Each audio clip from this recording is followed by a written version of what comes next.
बात बनाने को तो लोग मोदी की बुराई करते हैं, योगी की बुराई करते हैं। आपने देखा योगी जी के पिताजी की डेथ हो गई, कोरोना की जब पहली लहर चल रही थी, पिताजी की मौत पर अपने घर नहीं गए, दाह संस्कार में शामिल नहीं हुए, उनकी तेरामी में नहीं गए।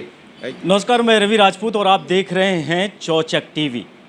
उत्तर प्रदेश विधानसभा चुनाव 2022 का आगाज़ हो चुका है और इसी आगाज़ के बीच में आज हम पहुंचे हैं दादरी विधानसभा के यशस्वी विधायक तेजपाल जी के पास और उनसे हम पूछेंगे कि आपने 5 सालों के बीच में अपने क्षेत्र में क्या काम किया और जनता को किस प्रकार से अट्रैक्ट किया। बहुत सारे उन्होंने काम किए, उस काम की भी विवेचना चौचक टीवी आपको दिखाएगा। सबसे पहले आपसे को मिलाते हैं विधायक जी से। और चौचक टीवी पर आपका बहुत बहुत स्वागत है सर। धन्यवाद। और सर, हम जैसे आपके क्षेत्र में अभी हम लगातार टहल रहे हैं, आप कामों को देख रहे हैं और जो बचे हुए कुछ दिन हैं उनमें कैसा काम होगा और अपनी सरकार को प्रूफ करने के लिए, क्योंकि विधायकों पर और आप पे बहुत बड़ा लोड है, और आगे कैसा रहेगा राजनीतिक सफर आपका? देखिए, 2022 का जो विधानसभा का चुनाव होने जा रहा है, जो माननीय योगी आदित्यनाथ जी के नेतृत्व में होगा, उसमें भाजपा जीतेगी। सबसे बड़ी प्रसन्नता की बात यह है, खुशी की बात यह है, हमें 2 नेतृत्व ऐसे मिले हुए हैं भारत में, हमारे देश के यशस्वी प्रधानमंत्री माननीय मोदी जी का, उत्तर प्रदेश में हमारे यशस्वी मुख्यमंत्री माननीय योगी जी का। उनके काम जो उन्होंने जो 7 साल में भारत सरकार में काम हुए हैं और जो 4.5 साल में माननीय मुख्यमंत्री योगी आदित्यनाथ जी काम हुए हैं, वो ऐसे काम हुए हैं, ऐसे ऐतिहासिक काम हुए हैं कि उनसे हम जितनी सीट पहले जीते थे विधानसभा में, उससे ज़्यादा सीट जीतेंगे।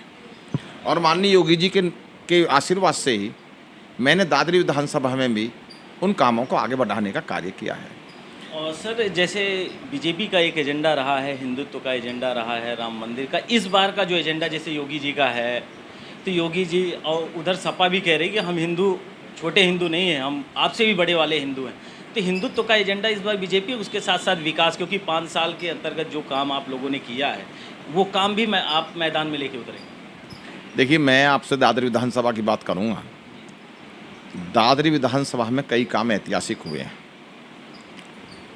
और जैसे मैं गिनाऊं, सबसे पहले जब 2017 में दादरी की जनता ने मुझे अपना सेवक बनाया, तो दादरी से ग्रेटर नोएडा आने के लिए और ग्रेटर नोएडा से दादरी जाने के लिए कोई रास्ता नहीं था। रास्ता क्यों नहीं था कि जो रेलवे रोड है जो सूरजपुर से दादरी को जाती है, उस पर लाइन पड़ती, रेलवे लाइन जो दिल्ली से आती है, टूंडला की तरफ जाती है, उस पर ओवर ब्रिज की काम की शुरुआत हुई थी और उससे उस रास्ता ब्लॉक हो गया था। आज से 17 साल पहले बहन कुमारी मायावती जी ने एक बाईपास बनवाया कंटेनर, तिरपता कंटेनर के सामने से, जो रूपबास तक बन गया, लेकिन दादरी की जीट रोड से नहीं मिला था, 1 किलोमीटर रह रहा था। मैंने उस पर हाई कोर्ट का स्टे था किसानों को दादरी की सीमा में, और सपा गवर्नमेंट में हाई कोर्ट के 3 जज आए थे, बाकायदा बेंच लगाई थी उस रास्ते क्लियर करने के लिए, लेकिन वो नहीं हो पाया। माननीय मुख्यमंत्री जी के आशीर्वाद से, माननीय योगी जी के आशीर्वाद से वो रास्ता साफ हुआ और रास्ता बना। ये एक बड़ी बात है कि हाई कोर्ट का स्टे हो और 3 जज हाई कोर्ट के आंसू के रास्ता ना बना हो और रास्ता बना। ये दादरी के लिए और ग्रेटर नोएडा के लिए ऐतिहासिक कार्य था। दूसरी बात, दादरी में मैंने बालिका राजकीय इंटर कॉलेज लाया, जिसका काम युद्ध स्तर पर चल रहा है दादरी में कठेड़ा रोड पर। तीसरा, मैं एक कम्युनिटी हॉल लाया। एक दादरी नगर पालिका का एक मोहल्ला है गढ़ी, वहाँ पर एक कम्युनिटी हॉल बना हुआ था, लेकिन वो इतना जर्जर था कि उसके नीचे बच्चे पढ़ते थे, लेकिन उसके लेंटर के नीचे बच्चे नहीं बैठते थे, कब गिर जाए वो। उसके लिए 2.5 करोड़ रुपया मैं ले आया शासन से और वो काम तेज़ी से चल रहा है। इसके अलावा मैंने मिहिर बोझ पीजी कॉलेज दादरी के लिए 60 लाख रुपए, ताकि बच्चे यहाँ पढ़ सकें, उनके लिए एक 60 लाख रुपए फिजिक्स, केमिस्ट्री, बायोलॉजी के लैब के लिए शासन स्वीकृत कराएं। आधा पैसा आ गया है, 2 किस्त आ गई हैं, बाकी किस्त बाकी रह रही हैं। उसका काम बहुत जल्दी शुरू हो जाएगा। इसके अलावा मैंने कई सड़कें का चौड़ीकरण, सुदृढ़ीकरण कराया। सबसे पहले मैंने दादरी से लेकर जारचा और जारचे से लेकर कोट के पुल तक, जो 22 किलोमीटर लंबी सड़क है, जो बिल्कुल छोटी सड़क थी और टूटी हुई सड़क थी, उसका सुदृढ़ीकरण और चौड़ीकरण कराया। जिस पर आज बहुत आसान सफ़र है, जिसमें 25-30 गांव पड़ते हैं, जो बहुत आनंद में हैं आज रास्ते की वजह से। इसके अलावा ऊँचे गांव से एनटीपीसी ऊँचे गांव से जारचे तक मैंने चौड़ीकरण कराया, और बिसाहड़े वाली सड़क जो बिसाहड़े एनटीपीसी की तरफ जाती है दादरी से, जो क्षतिग्रस्त हो गई, जहाँ कर निकलना मुश्किल था, उसको बनवाया।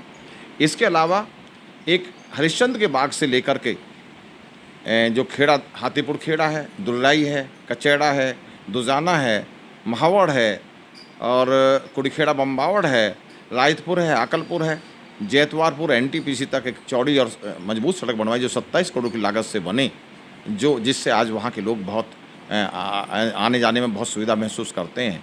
इसके अलावा एक सड़क का और चौड़ीकरण सुदृढ़ीकरण कराया, जो दुजाने से चलती है, अच्छेजा जाती है, अच्छेजा से चलती है सदल्यपुर जाती है, सदल्यपुर चलती है वैदपुरा जाती है, वैदपुरा से चलती है सैनी जाती है, सैनी से चलती है सुनपुरा जाती है, सुनपुरा से चलती है खेड़ी भनौता जाती है, और खेड़ी भनौता से चलती है कलासपुर के फाटक होते हुए रूपबास बाईपास मिल जाती है।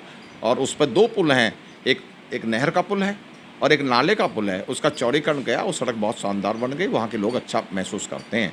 इसके अलावा बिसरक मोड़ से लेकर छपरौला से लेकर जहाँ अथाह कॉलोनी बनी हुई हैं, रोजा जलालपुर के बीच में 130 मीटर तक का चौड़ीकरण सुदृढ़ीकरण कराया। और ऐसी 5 सड़कें और ओडीआर में करा दी है मैंने, ओडीआर में करा दी है। मुझे उम्मीद है कि चुनाव से पहले उन पर काम शुरू हो जाएगा। अगर चुनाव से पहले किसी वजह से काम शुरू नहीं हो तो सैंक्शन करा दिए, ओडीआर बनवा दिए मैंने। जारचे से लेकर वीरपुरा से खंदेड़ा से अंधपुर से चकरपुर होते हुए ग्रेटर नोएडा चौड़ी सड़क मिल जाएगी। और इसके अलावा एक फूलपुर से नई बस्ती, और नई बस्ती से आगे होती हुई भी ग्रेटर नोएडा मिल जाएगी। इसके अलावा खेड़ी से भी होती हुई जो नहर की पट्टी है खेड़ी, उस नहर की पट्टी का चौड़ीकरण और सुदृढ़ीकरण होगा। खेड़ी के बाद जो ये स्वराजपुर गांव पड़ते हैं, ये तिलपता के बाद मकौड़ा के बाद घोड़ी, और घोड़ी के बाद जो आगे 130 मीटर की रोड है, उसमें जो इसकी ग्रेटर नोएडा की रोड है चौड़ी, वहाँ जा कर के मिल जाएगी। ऐसी मैंने कई सड़कें करवाई हैं। इसके अलावा एक राजकीय बालिका राजकीय इंटर कॉलेज, वो तो मैंने बता दिया। और इसके अलावा मैं एक स्टेडियम लाया जो चिठेड़ा में, जिसका निर्माण हो रहा है, चिठेड़ा में निर्माण शुरू हो जाएगा, पैसा उसका आ गया है। इसके अलावा मैंने ये देखा कि यहाँ जो कंपनियाँ हैं, यहाँ जो ग्रेटर नोएडा, ये जो 3 अथॉरिटी हैं, इसमें नोएडा, ग्रेटर नोएडा, यमुना, यहाँ की ज़मीन किसानों की का अधिग्रहण हो गया, किसानों की ज़मीन ले ली, उसमें इंडस्ट्री बन गई, बहुत बड़ी विदेशी इंडस्ट्री बन गई, लेकिन लोकल बच्चों को नहीं लेती। तो मैंने मुद्दा उठाया। मैं अपने माननीय मुख्यमंत्री जी को बधाई देता हूँ, उनके आशीर्वाद के कारण यहाँ 40% का कोटा इन कंपनियों में हो गया है। जिन कंपनी का भी इस नियम बनने के बाद अलॉटमेंट हुए हैं, 6 कंपनियाँ ऐसी, जो टैग जोन 10, जो सेक्टर 10 बना है इंडस्ट्री का, जो महाचे के पास है, टैग जोन 11 जो भी महाचे से आगे की तरफ है, और टैग जोन 13 जो खेड़ी सुनपुरा की तरफ जो ज़मीन एक्वायर हो रही है वहाँ बनेगा। यहाँ 600 बड़ी कंपनी आएंगी।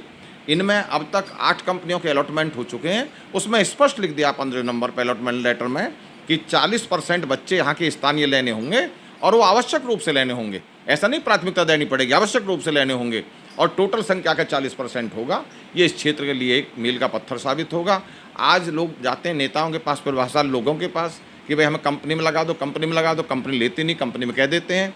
लेकिन कुछ दिन बाद जब ये कंपनियां बन जाएंगी, कंपनियां पीछे घूमेंगी, गाँव में जाएंगी, किसी नेता के पास, किसी प्रभावशाली व्यक्ति के पास, जिसकी नौकरी की आवश्यकता, उसे जाने की जरूरत नहीं पड़ेगी। कंपनी पीछे घूमेंगी, कैंप लगाएंगी और भर्ती करेंगी गाँवों में जाकर के। 40% कोटा उनने पूरा करना, इस क्षेत्र के लिए बहुत बड़ी खुशखबरी है। इसके अलावा मैंने 2 बिजली घर मंजूर कराए, बिजली की किल्लत को देखते हुए, एक कुड़ीखेड़ा में, एक प्यावली जैतवारपुर में। कुड़ीखेड़ा का चल रहा है और वो प्रगति पे है जैतवारपुर का। इसके अलावा मैंने एक लाइब्रेरी, क्योंकि मैं शिक्षक भी हूँ, मैंने देखा कि भाई बच्चे कंपटीशन तैयारी करते हैं, और कंपटीशन तैयारी करने के लिए, पढ़ने के लिए बच्चे गाज़ियाबाद और दिल्ली जाते हैं लाइब्रेरी में। तो मैंने देखकर एनटीपीसी के CSR से 80 लाख रुपए सैंक्शन हो गए, 80 लाख रुपए किस्त आ गई। अगर उसमें 2.5, 3, 4 करोड़ लगेंगे, 3 मंजिल की एक बिल्डिंग बनेगी। मैंने कोशिश करी नगर पालिका से ज़मीन मिल जाए, मैंने कोशिश करी तहसील में कहीं ज़मीन मिल जाए, लेकिन नहीं मिल पाई। मैं मिहिरभोज इंटर कॉलेज की गुज्जर विद्या सभा का और उनका बहुत आभारी हूँ कि उन्होंने मिहिरभोज इंटर कॉलेज में ज़मीन दे दी। जैसे इंटर कॉलेज में घुसते हैं, कॉलेज का भी डिस्टर्बेंस नहीं होएगा, शुरू में ही वहाँ ज़मीन पड़ी हुई है, गेट के पास ही बच्चे जाएंगे, उधर बाद में बाउंड्री हो रही है कॉलेज के आगे चल करके, वो बच्चों का डिस्टर्बेंस नहीं होगा कॉलेज के बच्चों का, और वहाँ से वो बच्चे पढ़ करके लाइब्रेरी में जहाँ कोचिंग भी दी जाएगी फ्री में और बच्चों की पढ़ाई की सुविधा होगी, आधुनिक सुविधा होगी जिससे बच्चे कंपटीशन तैयारी कर सकें, वो कार्य मैंने सैंक्शन करा दिया है। इसके अलावा जैसे गंगा जल की स्कीम बहुत दिन से चली हुई थी, जो ग्रेटर नोएडा के लिए गंगा जल आना था, ग्रेटर नोएडा वेस्ट के लिए गंगा जल आना था, उसमें हाई कोर्ट से स्टे थे, किसानों के विवाद थे। मैंने बैठ कर के अथॉरिटी में किसानों के नरौली के विवाद सुलझाए और एक ने हाई जुनफत में थापखेड़े में एक ने हाई कोर्ट से स्टे ले रखा था। उसकी हमने कोशिश करी कि वो स्टे वैकेट हो जावे, लेकिन कोरोना के कारण अदालत न खुलने के कारण स्टे वैकेट नहीं हो पाया। उसकी हमने वैकल्पिक व्यवस्था कर दी है और वैकल्पिक व्यवस्था होने के बाद पानी अब आ रहा है। अब टेस्टिंग शुरू हो जाएगी और सबसे पहले पानी ग्रेटर नोएडा को मिलेगा और ग्रेटर नोएडा को मिलने के बाद फिर टेस्टिंग शुरू हो जाएगी ग्रेटर नोएडा वेस्ट की, फिर पानी ग्रेटर नोएडा पहुंच जाएगा। जो बहुत दिन से लंबित थी ये इसकी पानी की व्यवस्था, वो पूरी हो जाएगी। ग्रेटर नोएडा वेस्ट में मेट्रो आ रही है। ग्रेटर नोएडा वेस्ट में मैंने जो ये बिल्डर हैं, ये बिजली के कनेक्शन देने में इकट्ठा कनेक्शन देते हैं, उसमें कमीशन खाते हैं बीच में। इस व्यवस्था को समाप्त करने के लिए माननीय अपने ऊर्जा मंत्री माननीय श्रीकांत शर्मा जी से मैंने मल्टी कनेक्शन, यानी प्रत्येक व्यक्ति कनेक्शन ले सकता है, ये ऐसी व्यवस्था मैंने कर दी है। वहाँ पर ग्रेटर नोएडा के अधिकारियों से जब वो लोग आते हैं अपनी समस्या बताने के लिए, समय लगता है, मैंने ग्रेटर नोएडा का ऑफिस एक दिन के लिए अधिकारी वहाँ बैठेंगे और वहाँ समस्या वहाँ की वहीं सुनेंगे। और ग्रेटर नोएडा में भी विकास के कार्य हुए हैं और ग्रेटर नोएडा में एक बार जो विकास के कार्य है, जैसे मान लीजिए सड़क हैं, जैसे मान लीजिए बिजली है, जैसे मान लीजिए पार्क हैं, जो एक बार को रुक गए थे, अब वो तेज़ गति से चल दिए हैं और विकास तेज़ी से बढ़ रहा है। जिस उद्देश्य से ग्रेटर नोएडा के सेक्टर बनाए थे, मौलिक सुविधा देने के लिए लोगों को, वो मौलिक सुविधा बीच में ज़रूर बाधा आई, लेकिन अब वो ठीक चल रहा है। तो चारों तरफ विकास हो रहा है। एक्सप्रेसवे की तरफ भी जो मेरे गांव हैं, 27 गांव हैं, उधर सोसाइटीज़ हैं, वहाँ भी विकास के कार्य बहुत तेज़ी से नोएडा अथॉरिटी कर रही है। ये चारों तरफ विकास के कार्य चल रहे हैं। नहीं, जैसे आपने बताया सड़क, बिजली, पानी, शिक्षा, मतलब बहुत सारे मुद्दे आपने गिनाए और उस पर आपने 5 साल से लगातार काम भी आपने किया और वो दिखता भी है, वो ज़मीनी स्तर पे दिखता है। लेकिन प्रश्न ये, जैसे कोविड था, क्या कोविड के कारण बीच में रुका हो, ऐसी कोई दिक्कत? देखिए कोविड को एक वैश्विक महामारी है, पूरे विश्व में फैली, लेकिन हमें माननीय मोदी जी के कारण और माननीय योगी जी के कारण जितनी जनसंख्या हमारे देश की, हमारे प्रदेश की है, अगर उसके रेशों में देखे जाएं, जो बहुत ही प्रभावशाली देश हैं, जो शक्तिशाली देश हैं, वहाँ पर अगर मृत्यु की दर लगाई जाए तो वहाँ पर मृत्यु की दर जनसंख्या कम होने के कारण ज़्यादा है। और यहाँ पर इतनी बड़ी जनसंख्या होने के कारण भी 32 करोड़ की जनसंख्या है, उसमें अगर देखा जाए तो मृत्यु दर बहुत कम है। और आपने देखा उत्तर प्रदेश के अंदर माननीय योगी जी ने कोविड के अंदर कैसा काम किया है, सब जानते हैं। और भाजपा के सभी देवतुल्य कार्यकर्ताओं ने कोविड के समय में जब लोग बचते थे बाहर निकलने से, बाहर निकल कर के जो जनता की सेवा की, जो प्रवासी मजदूरों की सेवा की, वो अपूर्ण है। और दूसरी पार्टियां सो रही थी, केवल फेसबुक का इस्तेमाल करती थी और कुछ नहीं करती थी। और आपने देखा ऑक्सीजन की कमी पड़ी बीच में, लेकिन ऑक्सीजन प्लांट लगा दिए। और मेरी विधानसभा में 2 ऑक्सीजन प्लांट, वैसे तो बहुत ऑक्सीजन प्लांट लगे हैं प्राइवेट हॉस्पिटलों में, लेकिन 2 सरकारी हॉस्पिटल हैं, दादरी और बिसरक, ऑक्सीजन प्लांट लग गए हैं और बहुत प्रगति पे, 1-2 दिन में पूरे हो जाएंगे। पहुंच गए ऑक्सीजन प्लांट वहां पर, उसका काम तेज़ी से चल रहा है। और हमने जो तीसरी लहर की लोग संभावना करते हैं, तीसरी लहर आ सकती है, तो दादरी हॉस्पिटल में जो सरकारी हॉस्पिटल है और बिसरक हॉस्पिटल में भी बच्चों के लिए वार्ड बना दिए हैं, बच्चों के लिए वेंटिलेटर की व्यवस्था कर दी है, बच्चों के लिए ऑक्सीजन कंसंट्रेटर की व्यवस्था कर दी है। और बहुत सारा सामान अपने प्रयास से, बहुत सारी कंपनियों से, बहुत सारी NGO से हमने वहाँ दिवाया और वो अब हम उसके लिए तैयार हैं। और आपने योगी जी को देखा, माननीय योगी जी को, कि कोरोना के काल में, और मुख्यमंत्री को देखा, जो और प्रदेश के मुख्यमंत्री हैं, उत्तर प्रदेश के मुख्यमंत्री को देखा, कोरोना काल में घर नहीं बैठे, कोरोना काल में भागते रहे, दौड़ते रहे, प्रशासन पर असर रहा और कोरोना को रोकने में बहुत बड़ी मदद।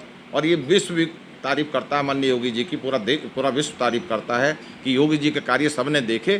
बात बनाने को तो लोग मोदी की बुराई करते हैं, योगी की बुराई करते हैं, वो बात अलग है, लेकिन आपने देखा कि योगी जी कितने सक्रिय थे। और आपने देखा योगी जी के पिताजी की डेथ हो गई, कोरोना की जब पहली लहर चल रही थी, पिताजी की मौत पर अपने घर नहीं गए, दाह संस्कार में शामिल नहीं हुए, उनकी 13वीं में नहीं गए। जो यहाँ की जनता है उत्तर प्रदेश की, उसकी चिंता करे, उसमें काम करते रहे, ये बहुत बड़ा काम था। उन्हीं के कारण, माननीय योगी जी के कारण, उत्तर प्रदेश की सरकार के प्रशंसनीय कार्य करने के कारण ने कोविड पर कंट्रोल हुआ।